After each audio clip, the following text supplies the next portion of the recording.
महाविकास आघाड़ी ने रविवार को महाराष्ट्र चुनाव के लिए अपना घोषणा पत्र जारी किया। एमवीए ने इसे महाराष्ट्रनामा नाम दिया है।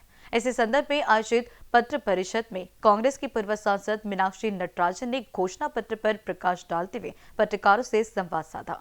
इस समय नटराजन ने बताया कि महाराष्ट्र के विकास के लिए हमारे 5 स्तंभ है। महाराष्ट्र का विकास और प्रगति खेती, ग्रामीण विकास, उद्योग और रोजगार, शहरी विकास, पर्यावरण और जन कल्याण पर आधारित होगा।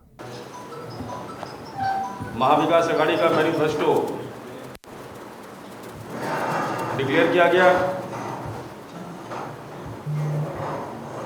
मैनिफेस्टो में महाविकास आघाड़ी ने कौन कौन सी चीजें अनाउंस की हैं और महाविकास आघाड़ी का मैनिफेस्टो क्या है, इसलिए महाविकास आघाड़ी की तरफ से अखिल भारतीय कांग्रेस कमेटी की सीडब्ल्यूसी मेंबर, पूर्व खासदार, पूर्व सांसद, ex member of parliament Meenakshi Natarajan ji यहां पर उपस्थित है। साथ में ही working president of Andhra Pradesh Congress committee Shri Rakesh Reddy ji यहाँ पर उपस्थित है। एआईसीसी से विदर्भ में इंचार्ज बनाकर भेजे गए मीडिया इंचार्ज अक्षत शर्मा जी यहाँ पर उपस्थित है।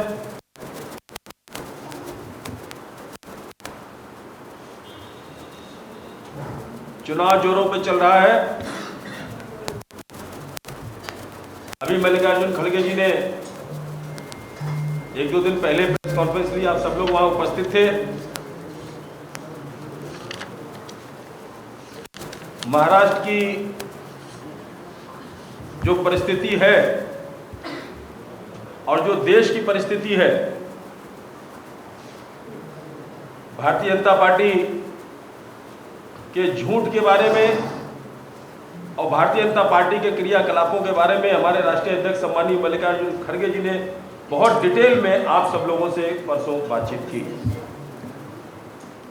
आज मैनिफेस्टो के बारे में बात करने के लिए मीनाक्षी जी हमारे बीच हैं। मैं माइक मीनाक्षी जी को देता हूं कि आपको संबोधित करें।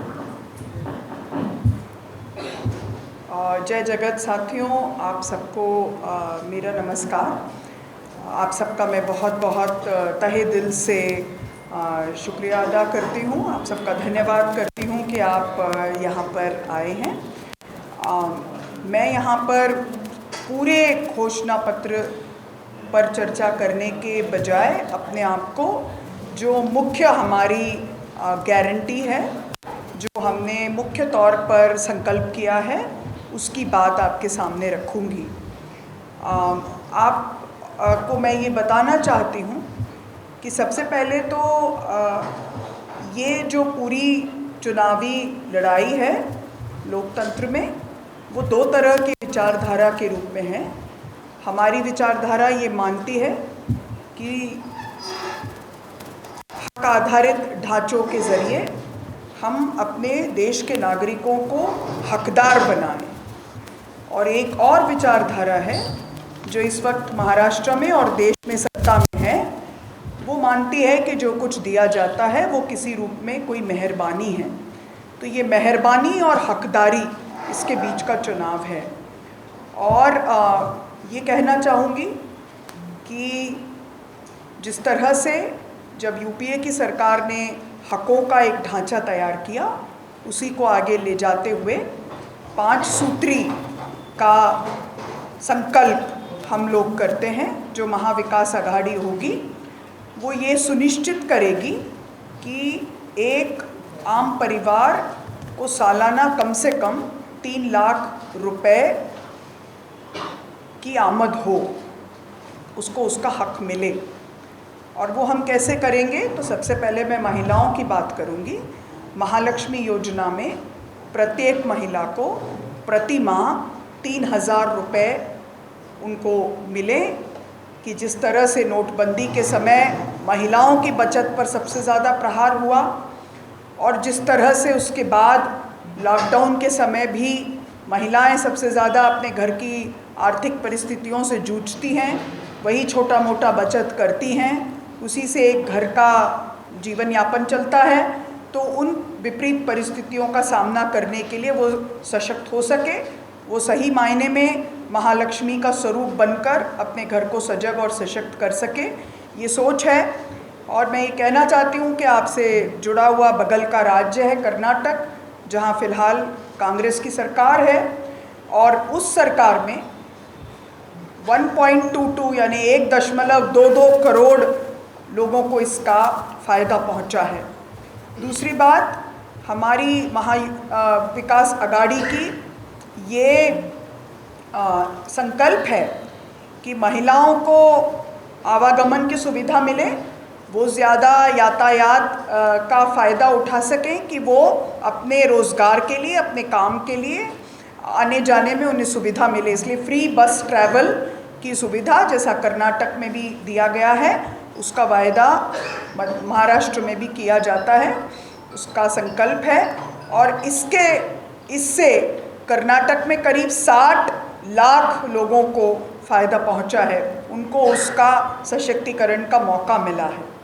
तीसरी बात जो बहुत ज़रूरी है, जो यहाँ के किसानों से जुड़ी हुई है, 3 लाख तक का कर्ज माफ़ करने का संकल्प है।